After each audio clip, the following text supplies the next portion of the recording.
मेरे प्रिय भाई बहनों, में हमको आपको नए साल के बारे में बताने जा रहे हैं। नया साल हम में से हर एक के जीवन के लिए विशेष महत्व रखता है और हम अपने जीवन को नए ढंग से शुरू करना चाहते हैं। पिछले नव वर्ष में मैंने अखबारों में एक रिपोर्ट पढ़ी थी जिसमें बताया गया था कि नव वर्ष की पूर्व संध्या पर बधाइयों के इतने एसएमएस भेजे गए कि मोबाइल कंपनियों के सर्वर ने काम करना बंद कर दिया और बहुत से एसएमएस लोगों तक नहीं मिल सके। मेरे प्रिय भाई बहनों, हमारा परमेश्वर ऐसा नहीं है कि हम मैसेज भेजें और उसे ना मिले। हम प्रतिदिन अरबों खरबों संदेश परमेश्वर के पास भेजे जाते हैं, लेकिन मेरे प्रिय भाई बहनों, एक भी मिस नहीं होता है। सारे संदेश परमेश्वर तक पहुंचते हैं और वचन कहता है कि परमेश्वर के कान हमारी प्रार्थना की ओर लगे रहते हैं। और भजन संहिता 34:15 में वचन इस प्रकार कहता है कि यहोवा की आँखें, उसके कान धर्मियों पर लगी रहती हैं, उसके कान भी उनकी दुहाई की ओर लगे रहते हैं।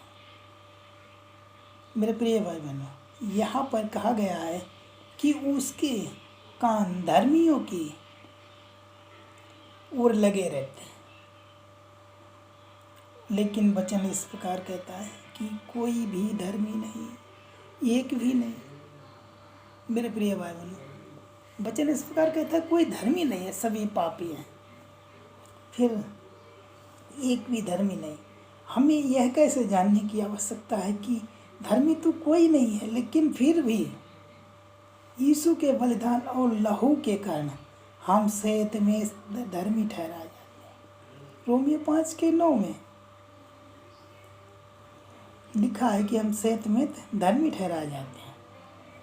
न्यूजीलैंड में एक नया साल मनाने का एक बड़ा ही दिलचस्प तरीका है कि लोग नए साल के सुबह को किसी नदी या तालाब की धारा के पास जमा होते हैं।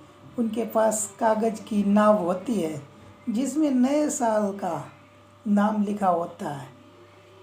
लोग कागज़ की नाव को पानी में डुबो देते हैं, पानी में छोड़ देते हैं। यदि नाव डूब या उलट जाती है तो माना जाता है कि नया साल शुभ नहीं होगा, लेकिन यदि नाव तैरती चली जाती है तो मान लिया जाता है कि उनका नव वर्ष शुभ होगा। मेरे प्रिय भाई बहनों, हम नए साल के भविष्य का फैसला इस प्रकार से नहीं कर सकते। कर सकते क्या? नहीं। यह सुनिश्चित करना होगा कि हमारी नाव में यीशु है या नहीं।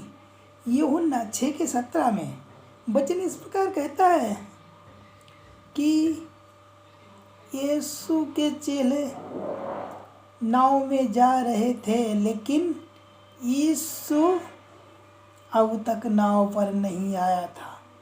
परिणाम ये हुआ कि नाव आंधी में फंस गई और उन्हें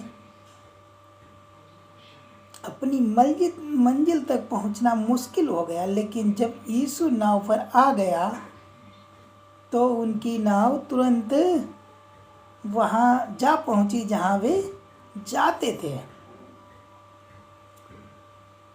आप नए साल की शुरुआत कर रहे हैं तो सबसे पहले आपको नए साल में यीशु को निमंत्रण दीजिए। आपका सफ़र आसान, आशीषित और आनंदमय हो जाएगा।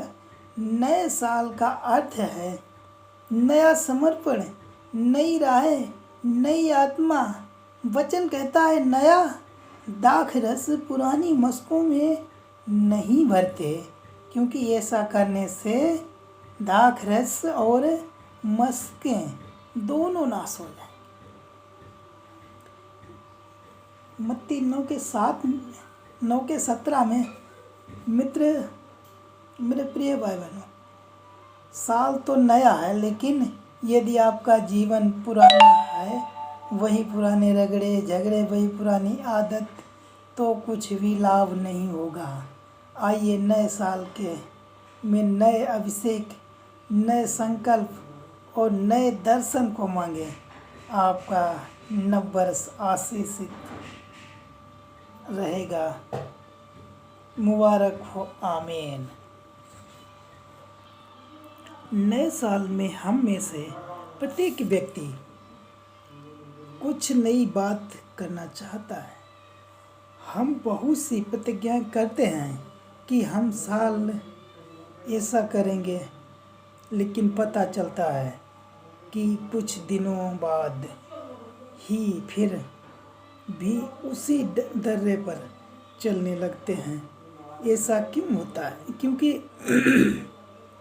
क्योंकि हम यह काम अपनी सामर्थ से करना चाहते, लेकिन उसे नहीं बुलाते जो हमारी सहायता करने में सामर्थ्य है। यीशु ने यूहन्ना की पुस्तक में कहा है, 15:5 में कहा, मुझसे अलग होकर तुम कुछ नहीं कर सकते। वचन कहता है कि ना तो बल से ना शक्ति से, परमेश्वर की आत्मा के द्वारा ही कार्य हो सकता। परमेश्वर का धन्यवाद हो कि उसने हमें एक नया साल दिया है। इसका अर्थ है कि उसने हम पर एक बार फिर से भरोसा किया है। जरा सोचिए, क्या इस नए साल को हमसे अपनी योग्यता से अर्जित किया है? बिल्कुल नहीं मेरे प्रिय भाई बहनों, यह मात्र परमेश्वर का अनुग्रह है। नया साल एक उफनती नदी के समान है और जिसे हमें पार करना है। यहोशू के सामने भी ऐसी एक समस्या भी आ खड़ी हुई, जब इस्राएलियों को यरदन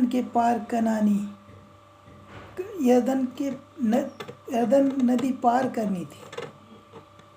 कनान बिल्कुल सामने आ गया था, लेकिन बिना यरदन पार किए वे कनान की सीमा को पार नहीं कर सकते थे। इस घटना का वर्णन हमें यहोशू 3 अध्याय में मिलता है। यहोशू ने क्या किया? यहोशू 3:5 में वचन कहता है, फिर यहोशू ने प्रजा के लोगों से कहा, अपने आप को पवित्र करो। क्या करना है? हमें अपने आप को पवित्र करना है। यदि हम नए साल में प्रवेश करना है, तो सबसे पहले क्या करना है? हमें अपने आप को पवित्र करना है। क्या करना है? पवित्र करना है।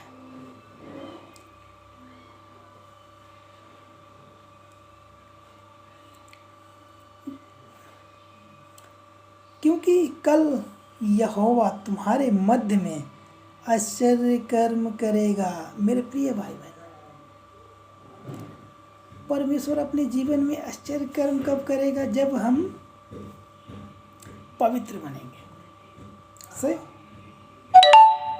सामने एदन नदी उफान रही थी, वे चाहकर भी कुछ नहीं कर सके थे। उन्हें नदी को पार करने के लिए यहोवा के आश्चर्य कर्म की जरूरत थी। आपके सामने नया साल यरदन की तरह खड़ा है। आप चाहकर भी कुछ नहीं कर सकते, अपनी समस्या को सुलझा नहीं सकते, बिगड़े रिश्ते को बना नहीं सकते। हाँ, आपको भी इस नए साल में परमेश्वर के आश्चर्य कर्म की आवश्यकता है।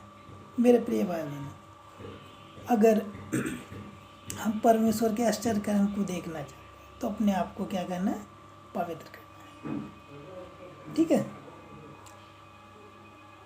विवाह के रिश्ते, बच्चों की नौकरियों में, उस बीमारी में जो पिछले साल आपके पीछे लगी रही।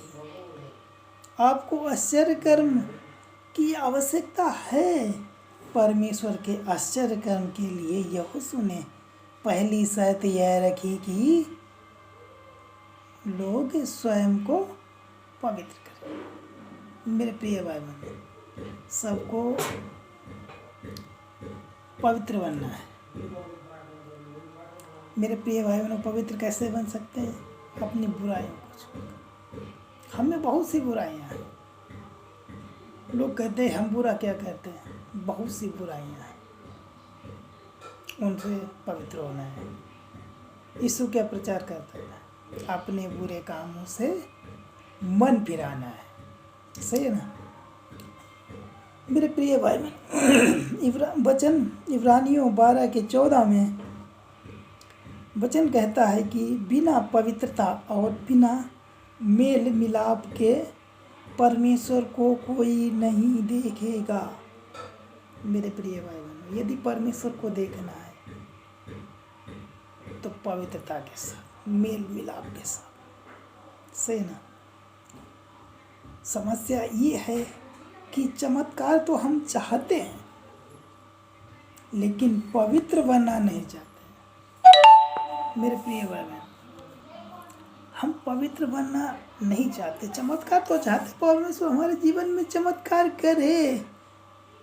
याद रहे, परमेश्वर पवित्र है और वह किसी अपवित्र वस्त्र को सहन नहीं सकता। परमेश्वर क्या है?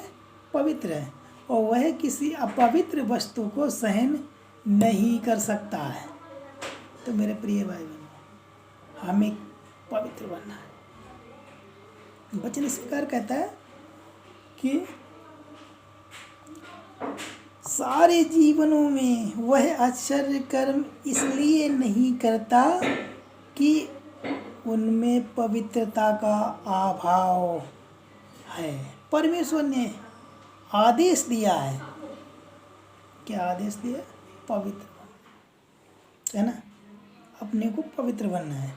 पवित्र बनो क्योंकि मैं पवित्र हूँ। मेरे प्रिय भाई बहनों, आइए पुराने वर्ष की सारे मलिनता को दूर करके परमेश्वर के पास आए और वह निश्चय हमारे जीवन में आश्चर्य कर्म करेगा। प्रभु सबको आशीष दे। Bless God. आमेन।